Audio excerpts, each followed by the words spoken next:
Welcome to Hansikutty channel. வாங்க friends, நம்ம இன்றைக்கி பச்சை பட்டாணி உருளைக்கிழங்கு வச்சு நம்ம ஒரு சால்னா செய்யலாம். ஃபஸ்ட்டு குக்கர் அடுப்பில் வச்சுக்கோங்க. ஆயில் ஊற்றி கொஞ்சம் இதுக்கு ஆயில் கொஞ்சம் சேர்த்துக்கணும். அதிகமாக இருந்தால் தான் டேஸ்ட்டாக இருக்கும். கடுகு ஆட் பண்ணிக்கோங்க. கடுகு பொரிஞ்சிடனா கருவேப்பிலை ஆட் பண்ணிக்கோங்க.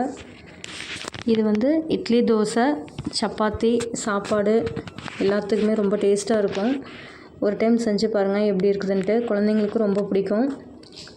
பெரிய வெங்காயம் நான் ஒன்று எடுத்து கட் பண்ணி வச்சுருக்கேன் சின்னதாக. அதையும் ஆட் பண்ணிக்கலாம். ஆட் பண்ணி அதை நல்லா ஃப்ரை பண்ணி விட்டுக்கலாம் ஆயிலே. அது பச்சை பட்டாணிலாம் பார்த்திங்கன்னா ரொம்ப ஹெல்த் பெனிஃபிட்ஸ் அதிகமாக இருக்குது. குழந்தைங்களுக்கெலாம் சின்ன வயசுலேருந்து கொடுத்து நம்ம பழக்கணும். இப்போ அதிகமாக யாருமே சாப்பிட்றதே இல்லை பச்சை பட்டாணியெல்லாம்.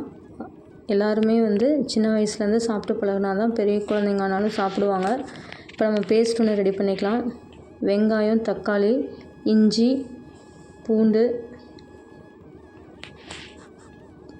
சோம்பு, கசகசா, பட்டை, கிராம்பு, ஏலக்காய் எல்லாத்தையும் போட்டு நல்லா ஃபைன் பேஸ்ட்டாக ரெடி பண்ணி எடுத்துகிட்டு வந்துடலாம். இந்த மசாலா தான் ஃப்ரெண்ட்ஸ் ரொம்ப டேஸ்ட்டை கொடுக்கும்.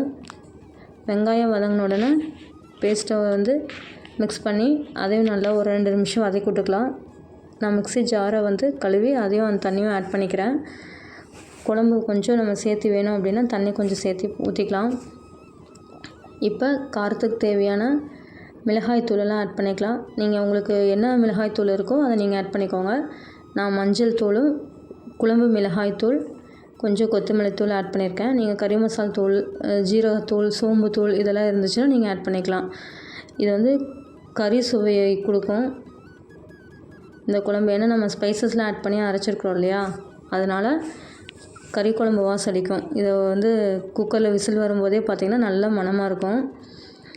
பச்சை பட்டாணி நான் நைட்டே ஊற வச்சுருக்கேன். சூப்பர் மார்க்கெட்டில் காஞ்ச பட்டாணி கிடைக்கும் பேக்கெட்டில். அதை வாங்கிட்டு 1 டம்ளர் அளவுக்கு நான் ஊற வச்சுருக்கேன் நைட்டு. காலையில் க்ளீன் பண்ணி அதையும் நான் மிக்ஸ் பண்ணிக்கிறேன். உங்களுக்கு ஃப்ரெஷ் பட்டாணி அப்பப்போ கிடைக்கும் ஈஸியாக அப்படின்னா அதை கூட நீங்கள் யூஸ் பண்ணலாம். உப்பு தேவையான அளவுக்கு நம்ம ஆட் பண்ணிக்கலாம். இப்போ தேங்காய் பேஸ்ட் ரெடி பண்ணிக்கலாம். குழம்பு கொஞ்சம் ஜாஸ்தியாக வேணும், திக்னஸாக இருக்கணும் அப்படின்னா தேங்காயும் கொஞ்சம் பொட்டுக்கல்லையும் ஆட் பண்ணிக்கலாம். தேங்காய் உடைச்ச தேங்காய் தண்ணி இருந்துச்சு அப்படின்னா அதையவே ஊற்றி நீங்கள் தேங்காய் பேஸ்ட் ரெடி பண்ணிங்கன்னா டேஸ்ட்டாக இருக்கும் குழம்பு. தேங்காய் பேஸ்ட் ரெடி பண்ணி எடுத்துகிட்டு வந்துட்டேன். இந்த சைடு பார்த்திங்கன்னா ஓரளவுக்கு நல்லா கொதிச்சிருச்சு. பட்டாணியும் ஓரளவுக்கு வெந்திருக்கும், ஒரு 10 மினிட்ஸ் வெந்திருக்கும். இப்போ உருளைக்கிழங்கு ஆட் பண்ணிக்கலாம். நான் உருளைக்கிழங்கு ஒரு 4 உருளைக்கிழங்கு எடுத்து வாஷ் பண்ணி கட் பண்ணி எடுத்து வச்சுருக்கேன். உருளைக்கிழங்கு வேணும்னா நீங்கள் ஆட் பண்ணிக்கோங்க. இது கூட நீங்கள் காலிஃப்ளவர் கூட ஆட் பண்ணிக்கலாம். நீங்கள் உங்கள்கிட்ட என்ன இருக்கோ அதை நீங்கள் ஆட் பண்ணி மிக்ஸ் பண்ணிக்கோங்க. அதையும் சேர்த்திட்டு நல்லா ஒரு 5 நிமிஷம் வேகட்டும். இப்போ தேங்காய் பேஸ்ட்டு நம்ம அரைச்சி வச்சுருக்கிறத ஆட் பண்ணிக்கலாம். நல்லா மிக்ஸ் பண்ணி விட்டுட்டு உப்பு காரம்லாம் டேஸ்ட்டு பார்க்கலாம். டேஸ்ட்டு பார்த்துட்டு நம்ம குக்கரில் விசில் விட்டுக்கலாம். இப்போ தண்ணி உங்களுக்கு எவ்வளோ தேவையோ அவ்வளோ ஊற்றிக்கலாம்.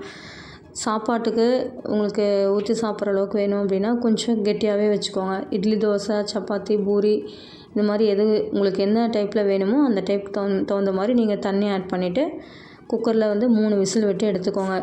பாருங்கள் எப்படி இருக்குதுன்னு சொல்லிவிட்டு. இப்போ நான் கொஞ்சம் திக்காக தான் வச்சுருக்கேன். உங்களுக்கு என்ன மாதிரி வேணுமோ அந்த மாதிரி நீங்கள் ரெடி பண்ணி வச்சுக்கோங்க. நல்லா வெந்துருச்சு, சாஃப்டாக இருக்குது. பாருங்கள் எப்படி இருக்குதுன்ட்டு. இப்போ இது மாதிரி குழந்தைங்களுக்கெலாம் கொடுத்தோம்னா ரொம்ப விரும்பி சாப்பிடுவாங்க. உடம்புக்கும் ரொம்ப நல்லதும் கூட. செஞ்சு பார்த்துட்டு எப்படி இருக்குதுன்னு கமெண்ட் பண்ணுங்கள் ஃப்ரெண்ட்ஸ். லைக் பண்ணுங்கள், ஷேர் பண்ணுங்கள், சப்போர்ட் பண்ணுங்கள். கண்டிப்பாக உங்களோட சப்போர்ட் எங்களுக்கு தேவைப்படுது. சப்ஸ்கிரைப் பண்ணுங்கள் ஃப்ரெண்ட்ஸ். நிறையா பேர்த்துக்கு ஷேர் பண்ணுங்கள். எப்படி இருக்குதுன்னு கமெண்ட் பண்ணுங்கள் கண்டிப்பாக. Bye friends.